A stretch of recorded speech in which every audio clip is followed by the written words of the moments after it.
Bonjour à tous, c'est Estelle de Farming Together, j'espère que vous allez bien. On se retrouve aujourd'hui pour une nouvelle vidéo et pour ça je vous emmène dans le Morbihan à Surzur. On va rencontrer Mathieu Charpentier, il est entrepreneur et depuis 3 ans il propose une nouvelle prestation pour les premiers apports d'engrais. Il a installé 4 chenilles sur un de ses tracteurs et il va nous parler de tous ses avantages. On est parti pour cette nouvelle vidéo et avant de commencer, n'oubliez pas de vous abonner.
Ça fait longtemps que tu proposes cette prestation?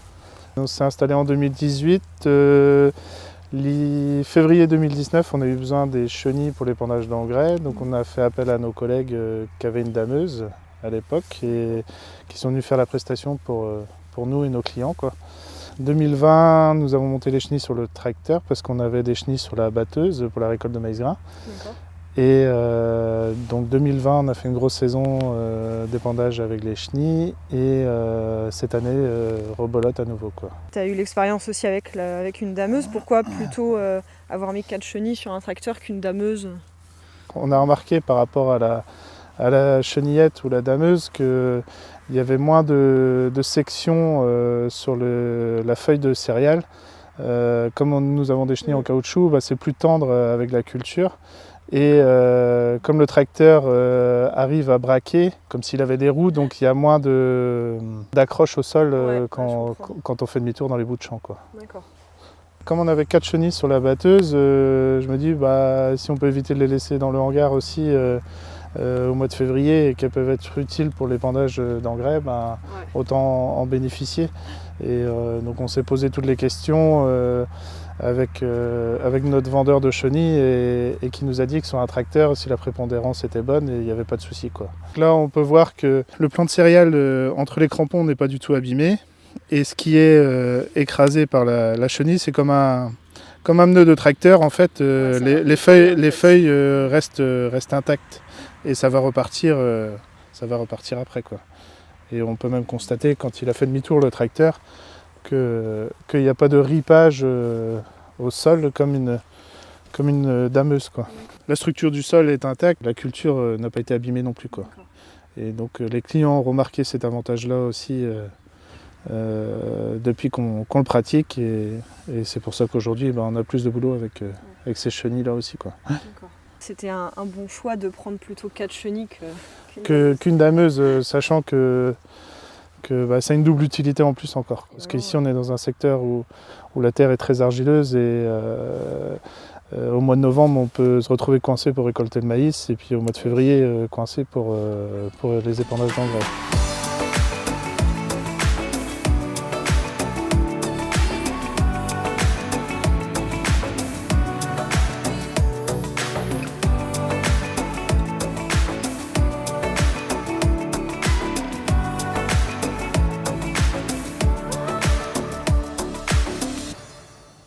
Au niveau du débit de chantier, tu arrives à faire combien d'hectares dans une journée?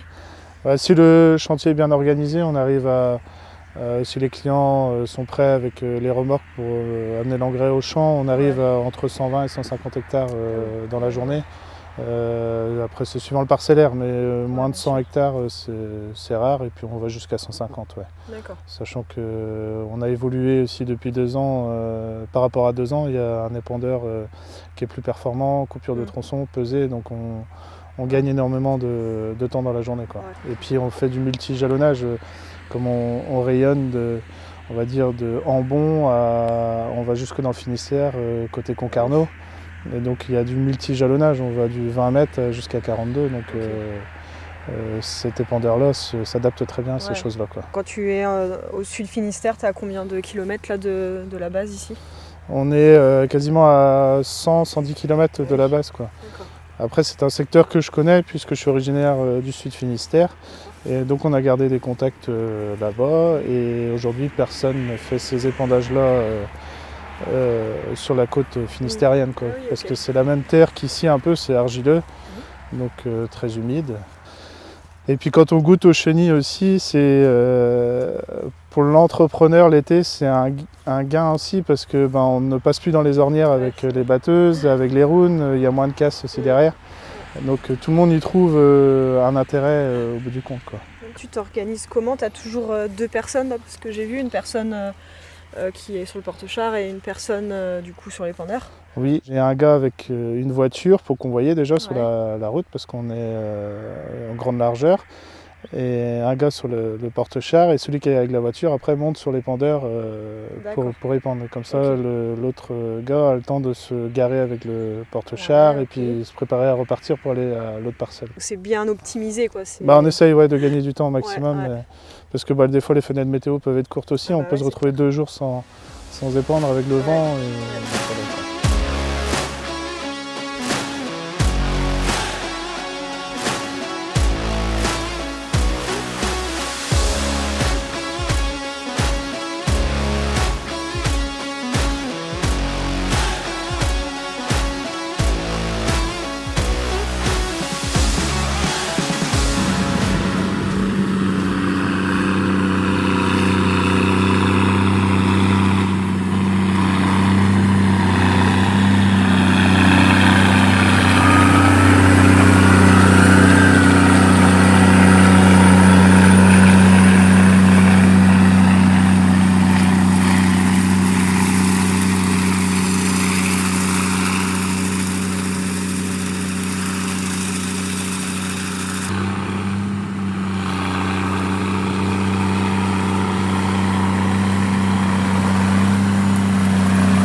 J'espère que cette vidéo vous a plu. Dites-moi en commentaire si vous avez commencé les premiers apports d'engrais dans votre secteur.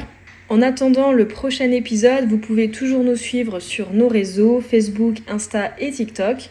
Et on vous donne rendez-vous vendredi prochain pour une nouvelle vidéo avec Arthur. Pour ne pas la louper, pensez à vous abonner et je vous souhaite un bon week-end.